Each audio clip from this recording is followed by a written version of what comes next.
Hello friends, welcome to Art of Samayal. இந்த வீடியோவை like பண்ணுங்க, ஷேர் பண்ணுங்க, சப்ஸ்கிரைப் பண்ணுங்க, அந்த பெல் பட்டன் அமுத்துங்க.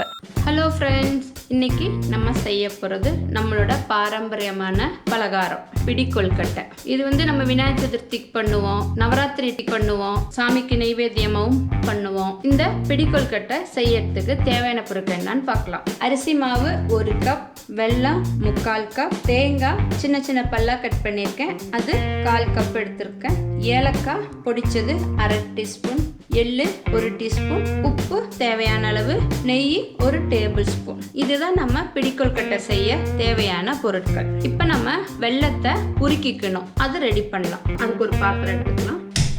அடுப்பை வச்சுட்டு நம்ம 3/4 கப்பு வெல்லம் எடுத்திருக்கோம், மாவு 1 கப்பு, 1 கப் அளவு தண்ணி. இப்போ இதில் எடுத்து வச்சுக்கிற வெல்லத்தை போட்டுடலாம். இப்போ இந்த வெல்லம் நல்லா உருகணும், பாகாக வேண்டாம், நல்லா உருகுனா போதும், நல்லா கரைஞ்சா போதும்.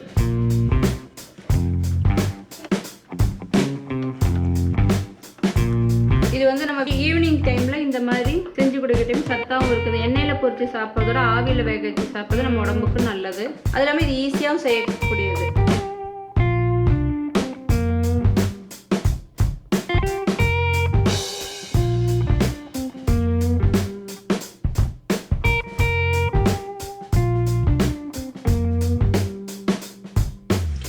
வெல்லம் நல்லா கொதிக்க ஆரம்பிச்சிருச்சு பாருங்க, எல்லா வெல்லமும் நல்லா உருகிடுச்சு. இப்போ அடுப்பை சிம் பண்ணி வச்சுட்டு இதை இறக்கி வைக்கிறேன். அடுத்து வேற ஒரு பாத்திரத்தை வச்சுட்டு நம்ம அந்த வெல்லம் உருக்கி வச்சிருக்கோம் இல்லையா, அது நல்லா வடிகட்டி இந்த பாத்திரத்தில் ஊற்றணும். இப்போ இந்த மாதிரி டீ வடிகட்டி எடுத்து அதில் இந்த மாதிரி மெல்லமாக ஊற்றிக்கலாம். ஏன்னா அடியில் கல் மண்ணெல்லாம் இருக்கும், அதுக்காக தான் இந்த மாதிரி நம்ம பண்ணுறோம்.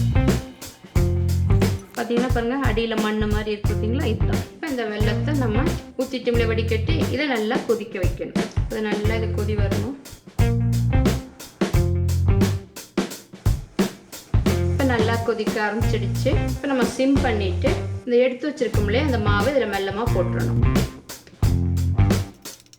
அடுத்து கொஞ்சம் உப்பு போட்டு நல்லா நம்ம இதை மிக்ஸ் பண்ணணும்.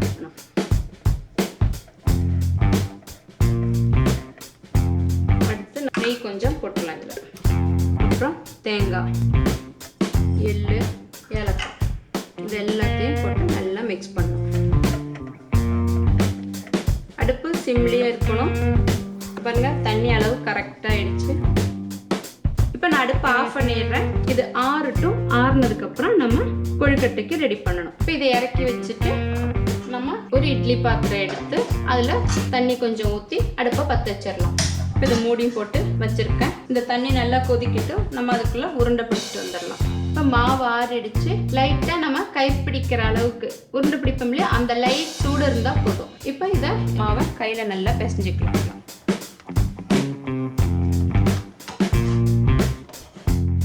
இந்த மாதிரி நம்ம கொழுக்கட்டை மாவு ரெடி பண்ணியாச்சு. இதை நம்ம சின்ன சின்ன உருண்டையாக போட்டு பிடி கொழுக்கட்டை மாதிரி நம்ம பிடிக்கணும். இப்போ கையில் லைட்டாக நெய் தேய்ச்சிக்கலாம். நெய் தேய்ச்சி சின்னதாக இந்த மாதிரி குட்டியாக எடுத்துக்கிட்டு நம்ம இப்படி ஃபஸ்ட்டு பால் பிடிக்கிற மாதிரி பண்ணிவிட்டு அப்புறம் இப்படி நீட்டமாக பண்ணிக்கலாம். அடுத்தது நம்ம இந்த கையில் இந்த மாதிரி நம்ம ப்ரெஸ் பண்ணணும். அப்போ நம்மளோட விரலாச்சு உழுவுது பார்த்தீங்களா, பார்க்கவே அழகாக இருக்கும். இதை நம்ம ஒரு இட்லி தட்டு எடுத்து அதில் ஒன்றா வச்சிடலாம். அதே மாதிரி அடுத்ததுக்கும் நான் லைட்டாக நெய் தடவிக்கிறேன். உருண்டை பிடிக்கிற மாதிரி பண்ணிக்கோங்க. பண்ணிவிட்டு கடைசியாக நம்ம இந்த விரலால் இப்படி அமுத்தணும். இந்த மாதிரி இதையும் அடுத்ததில் வைக்கலாம் இட்லி தட்டில். இந்த மாதிரி லைட்டாக ஒரு ப்ரெஸ் பண்ணணும். அப்போ தான் அது பார்க்க தெரியுமா, நம்ம அதுதான் பிடி கொல்கட்டை. அது பிடிக்கிறது தான் பிடி கொல்கட்டை. இப்போ நம்ம எல்லா கொல்கட்டையும் பிடிச்சு ரெடி பண்ணி வச்சாச்சு. 1 கப்பு மாவு, அதாவது 200 கிராம் மாவுக்கு 16லேருந்து 17 பீஸ் வரும். இதை நம்ம இட்லி பானையில் தண்ணி கொதிச்சுட்டு இருக்கு இல்லையா, அதில் வச்சு இதை வேக வைக்கணும். இப்போ நம்ம பானையில் வச்ச தண்ணி கொதிக்க ஆரம்பிச்சு பாருங்க. கொழுக்கட்டை பிடிச்சி வச்சிருக்கோம் இல்லையா, இது மெல்லமாக இந்த இட்லி பானையில் வைக்க வேண்டியதுதான். இதையும் அதே மாதிரி வச்சுக்கலாம். இப்போ இதை அப்படியே மூடி வச்சிடலாம். இது 8லேருந்து ஒரு 10 நிமிஷம் வரைக்கும் அப்படியே மீடியத்தில் வச்சுருங்க. தண்ணி நல்லா கொதிக்க ஆரம்பிச்சிருச்சு. இப்போ மீடியத்தில் அடுப்பை வச்சுட்டு நம்ம 8லேருந்து ஒரு 10 நிமிஷம் அப்படியே வைக்க வேண்டியது தான். அது வேகட்டும், அது வரைக்கும் வெயிட் பண்ணலாம். இப்போ 10 நிமிஷம் ஆயிடுச்சு, நம்ம திறந்து பார்க்கலாம். பார்த்தீங்களா, பிடி கொல்கட்டை வெந்துருச்சு. இப்போ இதை அடுப்பு ஆஃப் பண்ணிடலாம். ஆறுனதுக்கு அப்புறம் நம்ம சர்விங் பிளேட்ல மாற்றலாம். இப்போ அருமையான நல்ல கம வாசனையோட சத்தான பிடி கொல்கட்டை ரெடி. நீங்களும் இந்த மாதிரி செஞ்சு பார்த்து சாப்பிட்டுட்டு உங்களோட கமெண்ட்டை சொல்லுங்க. அடுத்த வீடியோல பார்க்கலாம்.